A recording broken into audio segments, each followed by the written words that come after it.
Back to my channel. So ராமதினில் பார்த்தீங்கன்னா Madras high court recruitment. So Madras high court ரெக்ரூட்மெண்ட்டில் கேஷியர், ஜெராக்ஸ் ஆப்ரேட்டர், அப்புறம் டிரைவர், இன்னும் ஒரு சில போஸ்டிங்ஸ்க்கான நோட்டிஃபிகேஷன் அப்படின்றத வெளியிட்டிருக்காங்க. அதற்கான எக்ஸாமினேஷன் கம்மிங் மே மந்த் 5 வந்து நடக்க போகுது. 4-5 2 நாட்கள் வந்து நடக்க போகுது. அந்த எக்ஸாமினேஷனுக்கு இம்பார்ட்டன்ட் கரன்சி ஈவெண்ட் ப்ளஸ் வந்து அப்பாயின்மெண்ட்ஸ் பற்றி தான் வந்து பார்க்க போகிறோம். கண்டிப்பாக இதுலேருந்து கேள்விகள் அப்படின்றது வரப்போகிற அந்த தேர்வுகளில் வந்து கேட்பாங்க. அதனால் வீடியோ ஸ்கிப் பண்ணாமல் ஃபுல்லாக பாருங்கள். ஸ்டடி மெட்டீரியல் வேணுங்கிறவங்க டிஸ்கிரிப்ஷன் எடுத்துகிறேன், நீங்கள் மறக்காமல் மெட்டீரியலை பை பண்ணி வாங்கி கூட எக்ஸாமினேஷனுக்கு ப்ரிப்பேர் பண்ணலாம். ஸோ இந்த கரண்ட் ஈவெண்ட்ஸ் பொறுத்தளவுக்கு நமக்கு இந்த கோட் சம்மந்தமாக கலெக்ட் பண்ணி எடுத்துருக்கோம். அதே மாதிரி ரீசெண்ட் அப்பாயின்மெண்ட்ஸ், இந்த அப்பாயின்மெண்ட் சம்மந்தமான கரண்ட் ஈவெண்ட்ஸ் தான் இதில் ஃபுல் அண்ட் ஃபுல் பார்க்க போகிறோம். ஸோ ஃபுல்லாக பாருங்கள். உச்சநீதிமன்றத்தின் தலைமை நீதிபதி யார் அப்படின்னு கேட்டிருக்காங்க. உச்சநீதிமன்றத்தினுடைய தலைமை நீதிபதி தனஞ்சய யஸ்வந்த் சந்திரசூட். அவங்க தான் வந்து உச்சநீதிமன்றத்தினுடைய தலைமை நீதிபதி. YV சந்திரசூட் அப்படின்னு கூட வந்து சொல்லுவாங்க. அடுத்தது சென்னை உயர்நீதிமன்றத்தினுடைய தலைமை நீதிபதி யார் அப்படின்னு கேட்டிருக்காங்க. சஞ்சய் V கங்கா பூர்வாலா. ஸோ சென்னை உயர்நீதிமன்றத்தினுடைய தலைமை நீதிபதி யாருன்னு பார்த்தீங்கன்னா சஞ்சய் V கங்கா பூர்வாலா. அடுத்தது தமிழ்நாட்டினுடைய ஆளுநர் RN ரவி அவர்கள்.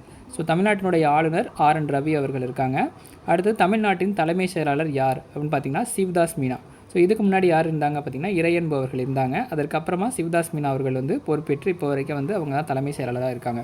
அடுத்து தமிழகத்தினுடைய புதிய DGP யார் அப்படின்னு கேட்டிருக்காங்க. சங்கர் ஜிவால். ஸோ சங்கர் ஜிவால் தான் தமிழகத்தினுடைய புதிய DGP.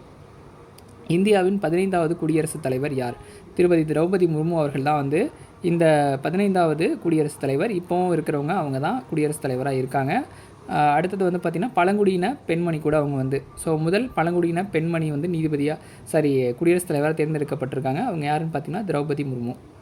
அடுத்து இந்தியாவின் 14வது துணை குடியரசுத் தலைவர் யாருன்னு பார்த்தீங்கன்னா ஜெகதீப் தங்கர். 14வது துணை குடியரசுத் தலைவர் ஜெகதீப் தங்கர். மக்களவையினுடைய சபாநாயகர் யாருன்னு பார்த்தீங்கன்னா ஓம் பிர்லா. மக்களுடைய சபாநாயகர் வந்து ஓம் பிர்லா. இந்தியாவின் முப்படை தலைமை நீதிபதி அனில் சௌகான். இந்தியாவினுடைய முப்படை தலைமை நீதிபதியினுடைய யாருன்னு பார்த்தீங்கன்னா அனில் சௌகான் அவர்கள் தான் வந்து இருக்காங்க.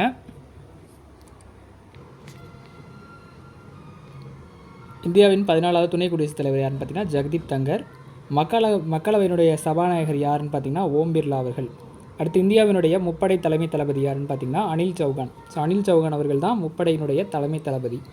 இந்திய விமானப்படையினுடைய தளபதி யாருன்னு பார்த்தீங்கன்னா விவேக் ராம் சௌத்ரி. இந்திய விமானப்படையினுடைய தளபதி விவேக் ராம் சௌத்ரி. இந்திய கடற்படையின் தளபதி தினேஷ்குமார் திரிபாதி. இந்திய கடற்படையினுடைய தளபதி தினேஷ்குமார் திரிபாதி.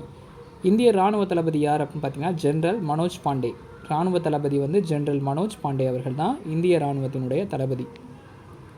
காவிரி மேலாண்மை ஆணையத்தின் தலைவர் யாருன்னு பார்த்தீங்கன்னா SK ஹல்தர். காவிரி மேலாண்மை பற்றின கேள்விகள் வந்து கேட்டிருக்காங்க. இதுக்கு முன்னாடி நடந்த தேர்வுகள்லாம் இந்த ஆணையத்தினுடைய தலைவர் யாருன்னு கேட்டிருக்காங்க. அந்த வகையில் பார்க்கும்போது நமக்கு காவிரி மேலாண்மை ஆணையத்தினுடைய தலைவர் யாருன்னு பார்த்தீங்கன்னா SK ஹல்தர்.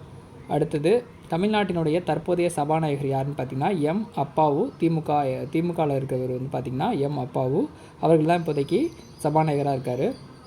அடுத்தது இஸ்ரோவினுடைய தலைவர் யாருன்னு பார்த்தீங்கன்னா S சோம்நாத்.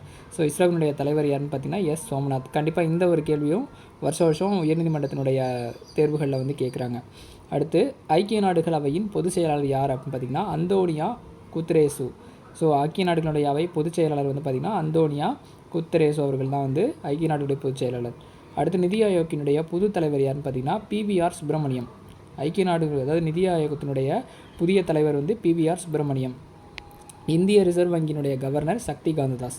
இந்திய ரிசர்வ் வங்கியினுடைய கவர்னர் யாருன்னு பார்த்தீங்கன்னா சக்தி காந்ததாஸ் அவர்கள். இந்தியாவினுடைய தலைமை அட்டார்னி ஜெனரல் யாருன்னு பார்த்தீங்கன்னா R Venkataramani. Attorney general R Venkataramani. தற்போதைய பிரபஞ்ச அழகி யார்? அமெரிக்காவை சேர்ந்த அர்போனியா கபிரியேல்.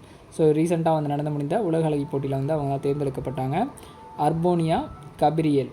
தற்போதைய உலக அழகி யாருன்னு பார்த்தீங்கன்னா செக் குடியரசினுடைய கிறிஸ்டினா ஃபைஸ்கோவா அவர்கள் தான் வந்து தற்போதைய உலக அழகி அப்படின்ற இதை வந்து செக் குடியரசினுடைய கிரீடத்தை வந்து பெற்றாங்க. யாருன்னு பார்த்தீங்கன்னா கிறிஸ்டினா ஃபைஸ்கோவா. இதுதான் வந்து நமக்கு இந்த ரீசெண்ட் அப்பாயின்மெண்ட்டு நீதிமன்றம் சார்ந்தும் அப்பாயின்மெண்ட் சார்ந்தும், அதாவது மத்திய அரசும் மாநில அரசும் சேர்ந்து இருக்கிற நியமனங்கள் பற்றியும் நம்ம வந்து பார்த்துருக்கோம். தொடர்ந்து இந்த மாதிரி டாபிக்ஸ் வைஸாக நம்ம என்ன இம்பார்ட்டன்ஸ் கொடுத்து படிக்கலாம் அப்படின்றத தொடர்ந்து டிஸ்கஸ் பண்ணலாம். தொடர்ந்து சேனலையும் ஃபாலோ பண்ணுங்கள், சப்போர்ட் பண்ணுங்கள். நன்றி, வணக்கம்.